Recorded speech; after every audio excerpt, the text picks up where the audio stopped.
Is it actually possible for love to be unconditional?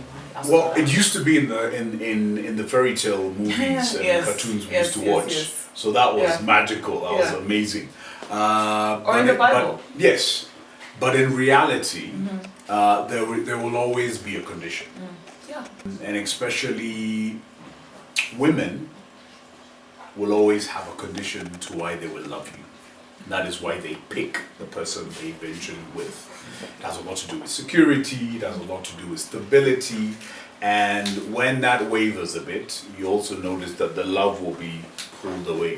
Now, we can argue that that is a bit unfair, but that's just the way it is. The same way men will desire a woman as long as certain elements of her psychology, of how she looks at herself, don't change. So if all was well when you were my girlfriend and you suddenly become my wife, and in being my wife you now come with a new psychology of I need to be a wife, I need to change my playfulness, I need to be more motherly, yes, I need to cage him, I need to secure him from other women. Now that at some point makes you very boring. You may be the most pretty woman in the block, but your mentality towards the relationship kills my urge for you. Yeah. Okay, so what you're saying is women will pick a guy and aim to transform him into what she thinks a man looks like. Yet she's not a man. Yes, she's okay. It's just not a man. Yes.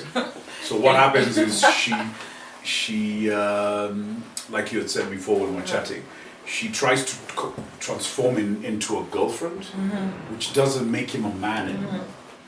So I think women also at some point need to understand that as much as they follow this equality thing, women rule.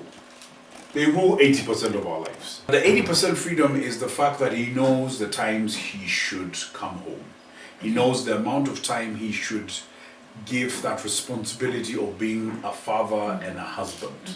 I'm talking about the man who actually adheres to these rules. Some women will argue, oh, you know, my husband doesn't do that. Yes, that's a one-off. It does not represent all men in Kenya or in the world. So you can't demonize men in that way. So the guys who do follow, 80% of their lives is based on, I need to check in. Okay. 20% is, she knows Fridays I do golf, or this Saturday I'm with the boys, we're going to Rhino Charge, and the weekend is mine. That's my 20%. A woman controls 80% of the home. Yes. In a man's eyes. So for the woman, what percentage Not just home, does she have? even my life.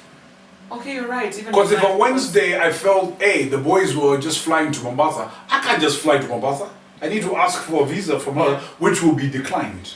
So that's 80% of my life and belongs to you. So I'll stay at home. But what about the woman? What is she sacrificing? What is the 80% that she doesn't have?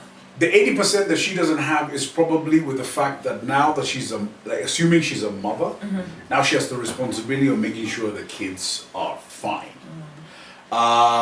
So at some point you find a woman will also fight the man because she feels I'm sacrificing even my career to make sure that I have kids. Yeah, but look at it this way. I can't get pregnant. I can't be maternal. I know today the world has plenty of books that men can read, but we will never be as good as women. Are there men who are single fathers?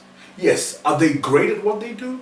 Some are brilliant at what they do, but they will tell you the strive to get there was much harder than the natural instinct of a woman.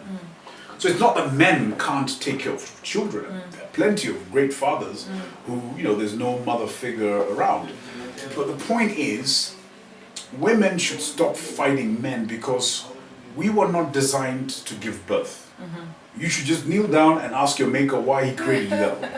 I don't think women regret giving birth though. Yes, but you see, women will say, I want stability, I want a man who will give me children.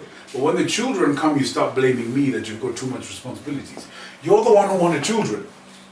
It's not that we don't want children, but we want children for different reasons. We may want children because, yes, we want to love the children, but to be honest, these little guys are going to leave this house at some point. Yeah. I want them to continue my family name. Yeah. But women have more of a sentimental attachment to, these are my kids, my family, whatever, and they want the family unit to just exist forever. And that's not it. Men are more practical, and that's why sometimes I find it strange when women say that, some men are not emotional enough. Do you want a man who cries every day, or do you want a man who can settle your bills? It's as simple as that. You can't cocoon men to be women, because the minute you do that, they lose sight. So that is the man now suddenly who will think, you know what, I'm not really the man in this house, so why don't I engage my funds that I have to just go and rugby? Or sleep in one. Or sleep with one and two and just enjoy myself. After all, I've been told in my home I'm not a man because of ABCD, and that is where I find, yes, men have a lot of issues, but we've got to accept there's a segment of women who are killing off their man.